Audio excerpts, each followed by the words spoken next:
Jésus est bel et bien né à Bethléem, mais les rédacteurs de cet évangile de Matthieu ne nous donnent aucun détail. Le comment de la naissance de Jésus ne les intéresse pas trop.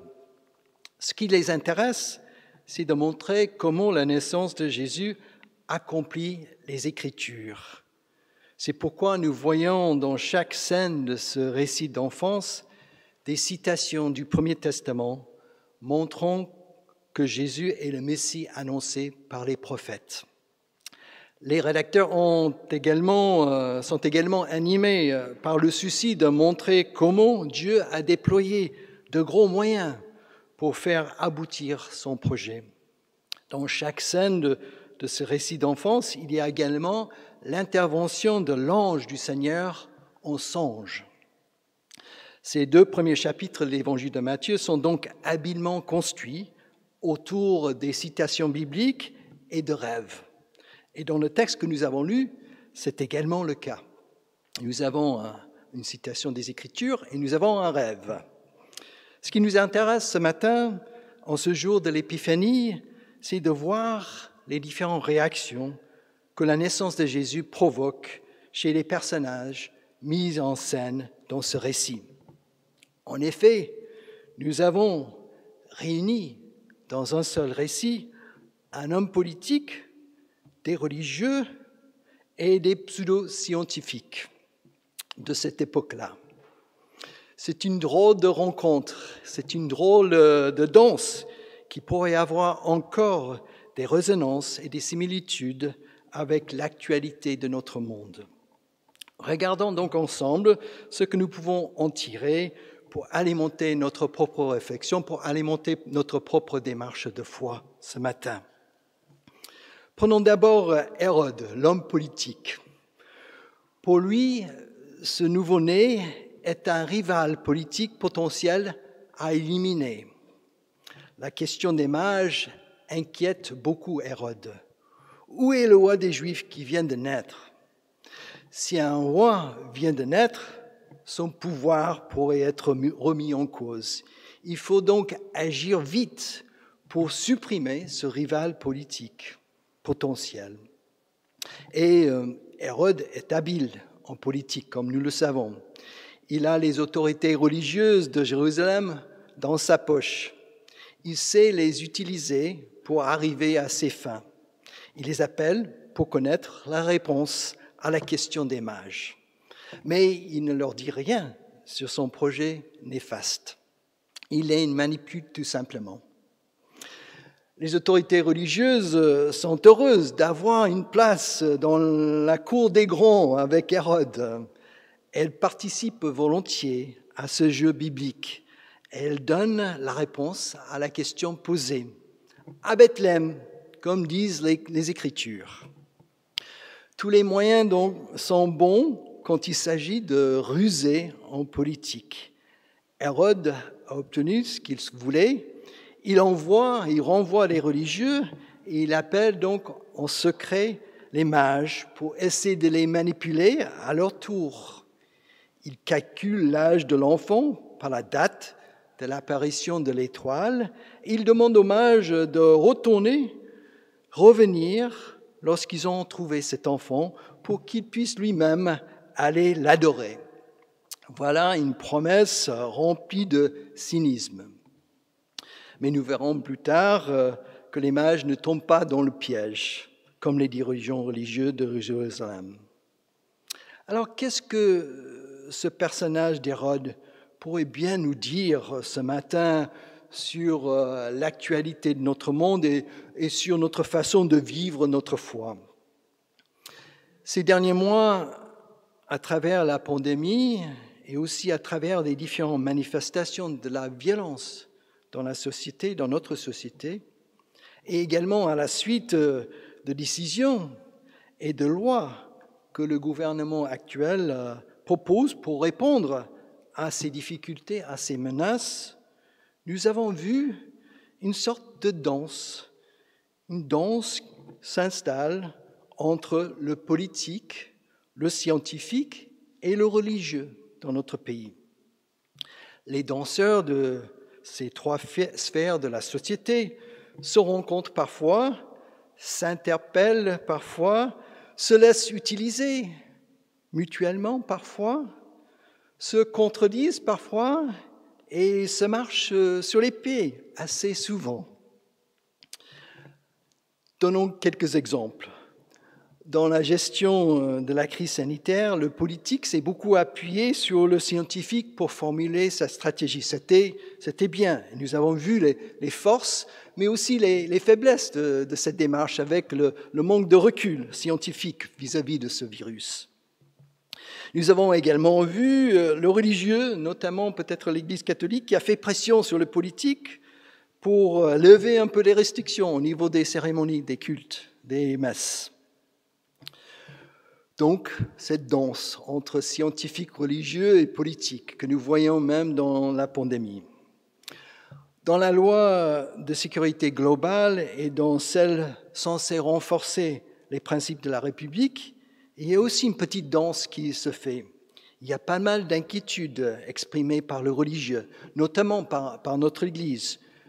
Plusieurs tribunes de pasteurs et de responsables de nos églises, notamment la Fédération protestante de France, tirent la sonnette d'alarme sur les conséquences que ces lois auront sur les libertés, sur la place du religieux dans la société, sur la neutralité de l'État en matière religieuse et sur l'ambiance néfaste de méfiance vis-à-vis du religieux. D'ailleurs, quelques responsables de la Fédération protestante de France seront auditionnés demain par la commission Rougy à l'Assemblée nationale concernant un plaidoyer déposé contre ce projet de loi. Donc il y a des propositions concrètes que notre Église fait face à cette loi. Voilà encore cette petite danse qui se fait entre le politique, le religieux et le scientifique. Tout cela pour dire que le temps que nous vivons n'est pas peut-être très loin de celui du temps du roi Hérode. Et c'est donc important que nous restions vigilants vis-à-vis du politique, lucides par rapport aux actions et aux lois qui sont proposées et informés intelligemment par les personnes qui s'y connaissent un peu mieux que nous, les paroisses lambda. Ce devoir citoyen fait partie justement de notre démarche de foi. Dieu souhaite que nous participions au vivre ensemble de notre monde en apportant notre petite pierre, notre vision de la société inspirée par l'Évangile. C'est notre vocation dans le monde. D'ailleurs, aussi, en ce temps de Noël, Dieu est venu habiter dans notre monde par cette naissance de Jésus. Ce serait une contradiction du message de Noël de nous retirer de l'organisation de la vie en société que les politiques sont censés organiser. Soyons donc vigilants, lucides et engagés dans ce processus qui contribue au bien commun. C'est peut-être ça ce que Hérode nous dit ce matin au niveau de notre vocation en tant que chrétiens. Voyons maintenant de plus près le rôle des autorités religieuses dans cette danse entre Hérode, les mages et eux. La naissance du Christ semble être pour ces dirigeants religieux une simple question à débattre pour donner la bonne réponse. Il faut dire d'abord que les sacrificateurs et les scribes de cette époque-là connaissent leur Bible par cœur. Ils ont toutes les bonnes réponses aux questions historiques, doctrinales ou éthiques qui leur sont posées. Et ils aiment bien organiser des débats pour en discuter. Et quand Hérode les convoque pour leur demander la réponse à la question des mages, ils ouvrent tout de suite leur Bible et trouvent la bonne réponse. Il faut dire que c'est une réponse originale qui mélange une citation du prophète Michée avec une affirmation dans le 2e livre du Samuel. Donc ils ont combiné 2 textes pour faire leur réponse. « Et toi, Bethléem, terre de Juda, tu n'es certes pas la moindre parmi les principales villes de Juda, car de toi sortira un prince qui fera paître Israël, son peuple. » Les responsables religieux ne semblent pas savoir que Hérode les manipule pour utiliser leur connaissance biblique à ses fins politiques malveillantes. C'est sûr qu'il n'y avait pas à l'époque la laïcité, la séparation de l'Église et l'État, donc on ne peut pas peut-être leur jeter la première pierre dans cette affaire. Mais ce qui m'intéresse quand même, c'est que les religieux referment leur Bible et rentrent chez eux. S'ils attendaient vraiment la venue du Messie, dont parlait leur Bible, ils seraient dans le premier bus ou sur le premier chameau en direction de Bethléem. Ils auraient été touchés dans leur cœur par la question des mages pour aller eux-mêmes adorer cet enfant. Leur problème, c'est peut-être que leur religion était simplement une question intellectuelle, avec de bonnes réponses, mais pas une question de cœur, avec une confiance qui met en mouvement, qui met en marche. Voilà donc ce que les autorités religieuses ont à nous dire peut-être aujourd'hui au niveau de notre propre démarche de foi. La foi n'est pas simplement une question intellectuelle à débattre. Elle nous met en mouvement, elle nous met en marche vers l'adoration du Christ et vers le service du prochain. Si nous croyons que la foi, c'est simplement avoir des bonnes réponses ou des bonnes doctrines, nous sommes sur une mauvaise piste. La foi est une question de confiance qui jaillit du cœur et qui nous pousse à l'action. Notre foi n'est pas non plus simplement une émotion, un sentiment. Donc, lorsque je parle du cœur, là, je ne veux pas dire simplement émotion et sentiment. Elle a bien sûr un contenu. Et ce contenu, les dirigeants religieux le connaissaient bien, donc, dans leur démarche. Mais ce contenu, s'il ne touche pas notre cœur, s'il ne nous met pas en route, en mouvement vers le Christ et vers les autres, il est simplement des lettres mortes sur une page d'un vieux livre. Laissons donc notre foi descendre de notre tête jusqu'à notre cœur en ce jour de l'Épiphanie. C'est peut-être ce que ces autorités religieuses nous enseignent aujourd'hui au niveau de notre propre démarche de foi. Regardons enfin les mages qui ont fait justement ces démarches de foi et qui sont devenus d'une façon complètement inattendue le symbole de l'universalité de cette foi en mouvement. Ils sont venus de très loin, ils sont venus de l'étranger pour adorer un enfant roi qui venait de naître. Qui sont alors ces mages ? Ce sont sans doute, comme j'ai dit, des demi-scientifiques, des demi-magiciens prêtres peut-être, donc un mélange de scientifiques et de religieux là, quelque part, peut-être des astrologues, on ne sait pas trop ce qu'ils sont. Ce sont évidemment des non-juifs, on sait ça c'est sûr. Ils ne sont pas sur la liste des personnes les plus populaires à Jérusalem. Ils sont détestés par les Écritures, on peut voir des citations où ils sont bannis d'Israël. Et pourtant, c'est eux que Dieu choisit pour annoncer la naissance du Christ au cœur de la capitale religieuse de son peuple. Quelle provocation, mais aussi quelle grâce, quelle grâce. Et le comble, c'est qu'ils utilisent leur science pour déchiffrer dans l'apparition d'une étoile la naissance du roi des Juifs.